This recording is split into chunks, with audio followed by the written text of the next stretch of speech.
What's up and welcome to the channel. My name is Eddie G. I'm a street and documentary photographer, and today I wanted to share something that I've been working on for these past few weeks, and that is creating FujiFilm recipes that work for darker skin tones. So with documentary and street work and photographing darker skin tones, my goal is to really just be in the moment, capture what I'm seeing, what I'm feeling, and just have that whole process be as seamless as possible. I want to create work that has depth and meaning to it, and I need the tool that I'm using to completely be out of the way as much as possible. Now, I mainly shoot 35mm film on my Leica M6, and I usually only shoot black and white, whether that's HP5 or Tri-X, and I sometimes shoot color, but for the most part, I've kind of been leaving color to digital, as I'm just a little more pleased with what I can get out of digital when it comes to color opposed to 35mm film. Now, that's not to say that 120 film is something that I don't use. I do have a 120 camera, I just don't use it, and it's just a lot to carry around. So I just don't shoot color on 120 format as much as I would prefer to or like to. But when I do, the colors are kind of just where I want them to be. Alright, so the tool that I've been using to create this is the Fuji X100V and the Fuji X-Raw Studio app. I recently returned to this camera because I feel like it just complements my style in terms of just what I want out of a camera the most, and the more and more I use it, the more and more it just makes sense to what I like to do when I'm out, whether that's doing street photography or documentary work. So with digital, trying to emulate a film stock, it's not so much about like the softness or perfectly emulating a stock. It's more so for me just about protecting the highlights, just getting a good overall exposure, and then having just good color to kind of complement that as well. For me, when it comes to making images, I really want people not to question whether it was shot on film or digital, but just to be able to focus on what the image is. And with that being said, let's jump into what I've been making. So for this, I'm just gonna break down kind of each and every step and setting and just kind of why I chose it. So if we're looking right here, I just kind of have this basic image that I took over the weekend, but the reason I want to show it is because there's a person with a darker complexion in the photo, and it's not as high contrast of a situation as I would like it to be because it was cloudy that day, but hopefully I'm still able to communicate just what I want to communicate. So this is just the base kind of image that I have, and I believe I actually initially shot this with classic chrome. So what I don't like about classic chrome is just the way darker skin tones kind of just look with it. This isn't, I mean, it's not horrible by any means, and there's definitely, you can easily kind of just like fix this issue, just whether that's with exposure or anything. But for me specifically, I just don't like the way it looks. So first, I'm gonna change it to Astia because I just like the way the color looks, and you can already see just such a big difference between classic chrome and Astia. Classic chrome has more of a muted color to it, where Astia just works better on darker skin tones. It brings out the vibrancy of the melanin in our skin tones a lot better. So I'm gonna jump to the preset and just kind of walk through a lot of the settings here, or the recipe. So as you can see, essentially what I kind of am going for, the baseline I'm working off of, is Portra 400 or Portra 800, as that is my preferred kind of go-to film. And I'm just going to zoom all the way out here. So going through these settings, I have the dynamic range on camera set to auto. There's a slight difference. I'd have to test it out more with a higher contrast scene, and I'm definitely going to be adjusting this as I go along, as I see fit. But again, using Astia, as I feel like that's just my new favorite kind of film emulation out of the Fuji cameras. Grain effect is set to strong, size is set to large, because I just Obviously, I want film grain in there. I want to emulate that look of grain, so I want that to just obviously be present unless you're pixel peeping.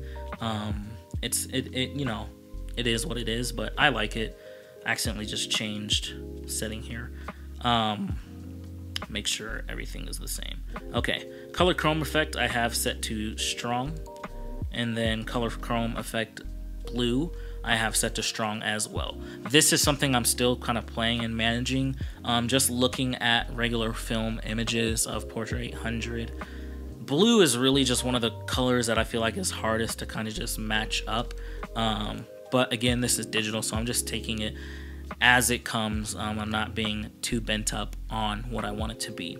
My white balance is set to auto because I feel like if you just leave it set to daylight, especially shooting in documentary settings, shooting daylight temperature indoors with fluorescent lighting isn't gonna work. It's just gonna look absolutely crazy. And just like on cloudy days and everything, you know, your white balance needs to change to a higher temperature. So I just leave it set to auto and just trust that I will get the result I want. If I need to warm it up or something, cool it down a little more in post, I can do that if need be. Now, white balance shift is definitely something that I had to mess around with the most to kind of get to the color where I want it to be.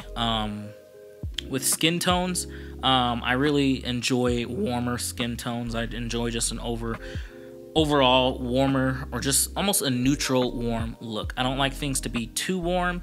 I don't like things to look too cool. I don't want them to be too green or magenta. So right now I have it to set to red 5 and blue -5. And just the whole goal with this is to get it at a sweet spot. If I go up just one little tick, I definitely feel like it's too magenta. Or if I go down one, I feel like there's too much green in there. Whether I go to the left or right, again, slightly too much green, or just ever so slightly too much magenta. So I've kind of found the sweet spot for me that works, which is red 5 and again blue -5. Highlight tones, again, I'll show you on another image here soon, but -2 because, again, really doing my best to kind of just save the highlights as much as possible in camera. As you see, if I bump it up to -4, we really get those kind of harsh highlights. The contrast just does not look like it's at a level that I am pleased with. It looks just too contrasty, too digital for me. And that's the thing, film has a lot more dynamic range when it comes to saving highlights, and so protect the highlights at all costs. That's my opinion. Shadows, this is something you can play around with to your liking. You can drop it to -2 and get this like really soft kind of shadow look, which is not bad, but just doesn't really fit the style I like. I have produced images like this. I've made presets in Lightroom with it for a camera like the Leica 2Q.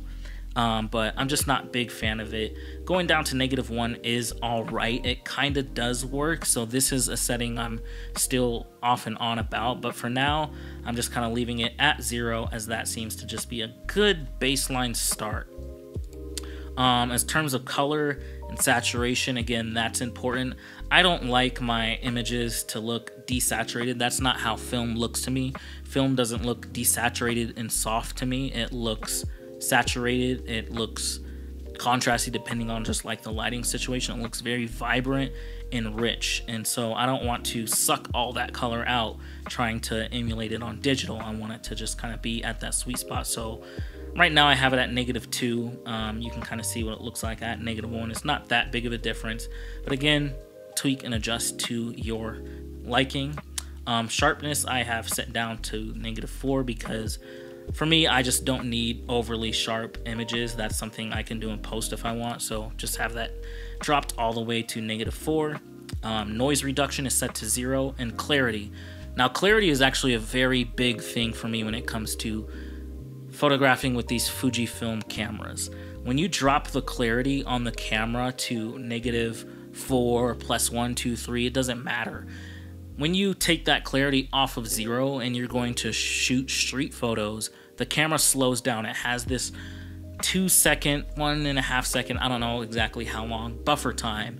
And yeah, when you're in a situation where a moment is happening quickly, not being able to just react and take the next photo because the camera is buffering makes the camera not worth shooting at all. When I'm shooting film, I like to snap, wind. And digital, I need that same thing. I want to be able to just snap the photo, see what else is going on, continue snap the photo, and just be done with it, be over it, and, you know, just back into the moment that I'm enjoying. So that buffer puts me in fear because it feels like, oh snap, I messed something up with the exposure, or I was out of focus and now I have to wait for this camera to buffer so that I can fix the issue. And you know, I see a lot of people drop it to -5, which gives your image this overly soft look. I don't like that at all. Or just drop it at all. I don't like just the way it looks at all. But again, the main thing is that it slows down the camera, and I don't like that. But that's it. That's all my settings for warm mocha. That's kind of what I'm calling it right now. You can name it as you will, but let's just take a look at it on a few different images with different skin tones. So this is just another random snap again. When I'm out shooting the streets, I'm not hitting bangers all the time, but gonna apply this warm mocha look to this image. And as you can see, we get our nice, beautiful looking grain in there. It warms up the skin tones just to a level that I like. It's not too much, it's not distracting. The skin tones do still look quite pleasing, at least to my eye. And I definitely encourage you to look at your images on different screens to make sure that it's producing the color that you like. And here's another image of a couple. I was kissing. I was just a few moments too late, but again, you can kind of just see the difference between Astia and just this warm mocha profile, opposed to something standard with like a classic chrome to say. Just to show you what this profile looks like if I was to change it to classic chrome. It neutralizes out the skin tones a little more, but just it doesn't bring that richness that I believe Astia does, that warmness to the skin tones, and that's what I just love so much about that profile. All right, and then here is one last kind of image. My brother-in-law and his son just in an indoor setting, and yeah, I took this image actually before I was testing out the recipe, but overall you can see this is kind of just the look that we get. Again, you can kind of adjust your exposure compensation to something that fits you or you like, but again, the overall goal is just to have those warmer skin tones.